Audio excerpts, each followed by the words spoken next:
जय हिंद। देखिए, आपको बता दें कि आज के वीडियो में हमने 10वां क्लास का मैथ लेके चले आए हैं और आपको बता दें कि 10वां क्लास में अगर आप एग्जाम देना चाहते हैं 2027 में तो बहुत से क्वेश्चन आता ही आता है। और बहुत सारे बच्चों को क्या होता है ना कि इस प्रकार से अगर क्वेश्चन देखता है सब बच्चा सब तो उसका दिमाग हिल जाता है।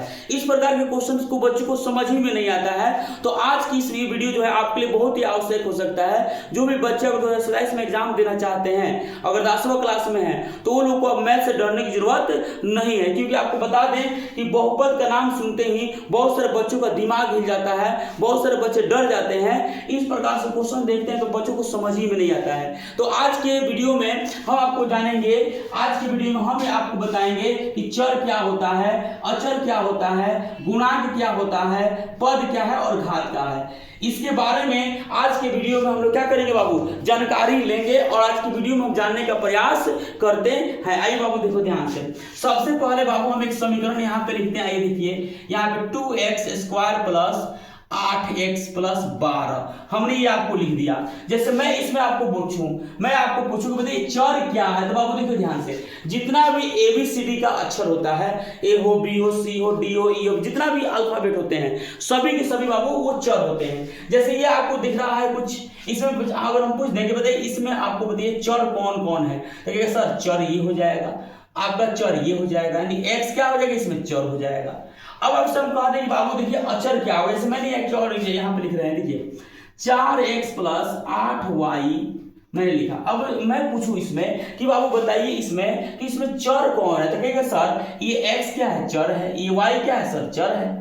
अगर हम बात करते हैं अचर की, अगर हम बाबू बात करते हैं अचर की, तो गिनती की संख्या जितनी भी होती है सभी के सभी क्या होते हैं, अचर होते हैं। जैसे इसमें 2 हो गया अचर, ये 8 क्या अचर है, 12 क्या है अचर है, 4 क्या है अचर है, 8 क्या है अचर है। आगे समझ में, तो आप इससे समझ में ये आया कि जितना भी ABCD के जो अक्षर आपको दिखते हैं, ABCD के जो लेटर आपको दिखते हैं वो सभी के सभी क्या होते हैं, तो चर होते हैं। और जितना भी गिनती संख्या जैसे 1 2 3 4 5 6 200 300 500 10,000 ये जितने भी आपको अंक वाले अंक संख्या दिखते हैं ये सभी के सभी क्या होते हैं बाबू, अचर होते हैं। तो चर और अचर में आपको कोई दिक्कत नहीं होनी चाहिए जहां तक मुझे पता है। चलिए हम लोग आगे चलते हैं। अब हम लोग देखते हैं गुणांक के बारे में। अब हम लोग देखते हैं बाबू किसके बारे में जी, गुणांक के बारे में। अब हम गुणांक के बारे में देखेंगे तो यहाँ हम लिखते हैं कुछ, यहाँ दिखेगा 2x² प्लस 8x प्लस 12। हमने एक यहाँ पे बहुपद जैसे लिख दिया। अब इसमें हम कहते बाबू बताइए x² का गुणांक क्या होगा,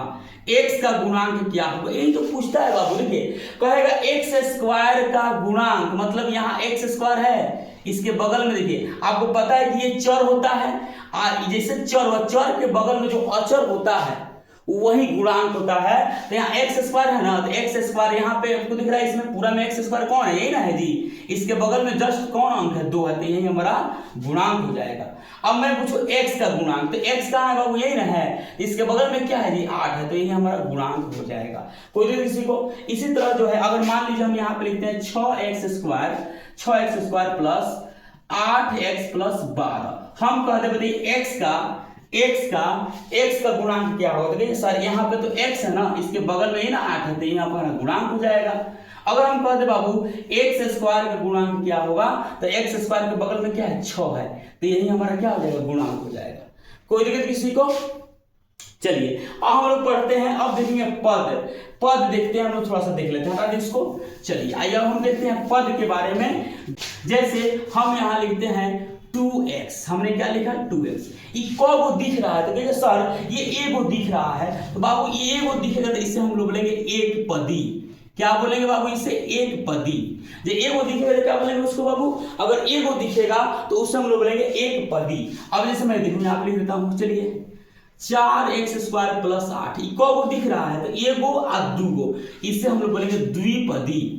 क्या बोलेंगे, द्विपद या द्विपदी भी बोल सकते हैं, द्विपद लिखो, कोई दिक्कत बाबू। अगर मैं एक और लिख देता हूँ, देखिए यहाँ पे 4x² प्लस 8x प्लस 12, बाबू ये को है, तो सर एगो दूगो तीनगो, इससे हम लोग बोलेंगे त्रिपदी। इससे क्या बोलेंगे हम लोग, त्रिपदी।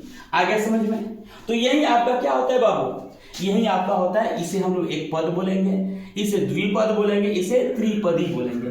कोई भी किसी को समझ में आ गया पद क्या होता है। आइए अब हम आइए अब हम लोग जानकारी लेंगे बाबू, अब हम लोग जानकारी लेंगे घात के बारे में। अब हम लोग पढ़ेंगे घात के बारे में बाबू। देखिए घात क्या होता है समझिए ध्यान से। जैसे मैं यहाँ लिख दूं 4x² प्लस 8x प्लस 12, हम कहें इस पूरे बहुपद का घात कितना होगा, तो कहेगा सर ये जो पावर वाला दिखता है ये घात होता है। अब इस पूरे बहुपद में सबसे बड़ा घात कौन है, तो कहेगा सर 2 है, तो यही हमारा घात हो जाएगा, कोई दिक्कत। अब मैं एक और लिख रहा हूं, देखिए यहाँ पे 6x⁴ 8x³ plus 12x² plus यहाँ 7x प्लस 8। मैंने इतना बड़ा बहुपद लिख दिया। मैं बोलूं कि इस पूरे बहुपद का घात कितना होगा, तो देखिए सबसे पहले आप देखिएगा पूरे बहुपद में सबसे बड़ा कौन दिख रहा है घात, एक पावर कौन दिख रहा है, तो ये सर इस पूरे बहुपद में सबसे बड़ा पावर यहाँ 4 है, तो बाबू यही तो 4 हमारा आंसर हो जाएगा, 4 घात हो जाएगा। तो आशा करते हैं कि हमने आपको चर के बारे में, अचर के बारे में, गुणांक के बारे में, पद के बारे में और घात के बारे में हमने आपको पूरी तरह से बता दिया। आशा करते हैं कि आपको पूरा तरह से समझ में आ गया होगा। फिर मिलते हैं ऐसे ही वीडियो के साथ अगले वीडियो में। अभी के लिए जय हिंद, ठीक है, चलिए।